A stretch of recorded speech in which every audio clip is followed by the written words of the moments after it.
புதுச்சேரி சட்டப்பேரவை தொகுதியில் 930 வாக்குச்சாவடிகளில் 144 வாக்குச்சாவடிகள் பதட்டம் நிறைந்தவை என்று அறிவிக்கப்பட்டுள்ளது. இதுகுறித்து நமது செய்தியாளர் ரகுமான் அளிக்கும் விரிவான தகவல்களை இப்பொழுது பார்க்கலாம்.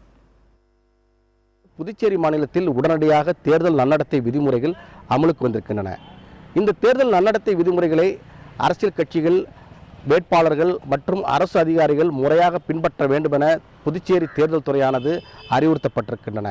இந்த 30 சட்டமன்ற தொகுதிகளிலும் 930 வாக்குச்சாவடிகள் அமைக்கப்பட்டிருக்கின்றன. இந்த வாக்குச்சாவடிகளில் அதாவது 17 வாக்குச்சாவடிகள் முற்றிலும் பெண்களுக்காக அமைக்கப்பட்டிருக்கின்றன. இந்த 17 வாக்குச்சாவடிகள் பெண் வாக்காளர்கள் மட்டுமே அங்கு வாக்களிக்க முடியும். மேலும் அங்கு இருக்கக்கூடிய அதிகாரிகளும் பெண் அதிகாரிகளாக இருப்பார்கள் என்றும் குறிப்பிடப்பட்டிருக்கின்றன.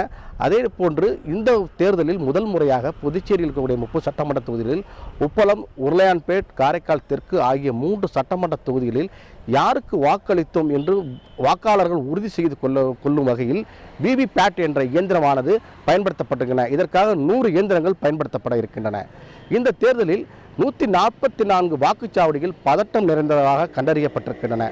அந்த பகுதியிலே தற்போது போலீசார் தீவிர பாதுகாப்பு பணி ஈடுபடுத்தப்பட்டிருக்கின்றார்கள். அது மட்டுமல்லாமல் மற்ற எந்தெந்த தொகுதிகள் பதட்டம் நிறைந்ததாக இருக்கின்றன என்பது குறித்து தீவிர கண்காணிப்பிலும் ஈடுபட்டு வருகின்றார்கள். இந்த நிலையிலே புதுச்சேரி சட்டமன்றத்தின் கூட்டமானது வருகின்ற 10ஆம் தேதி கூட இருப்பதாக சட்டப்பேரவை செயலாளர் மோகன்தாஸ் அறிவித்திருக்கின்றார். இது இந்த தேர்தல் தேதி அறிவிக்கப்பட்டவுடன் வந்த அறிவிப்பு என்பதனால் இது புதுச்சேரி அரசியலில் மிகுந்த பரபரப்பை ஏற்படுத்தியிருக்கின்றது.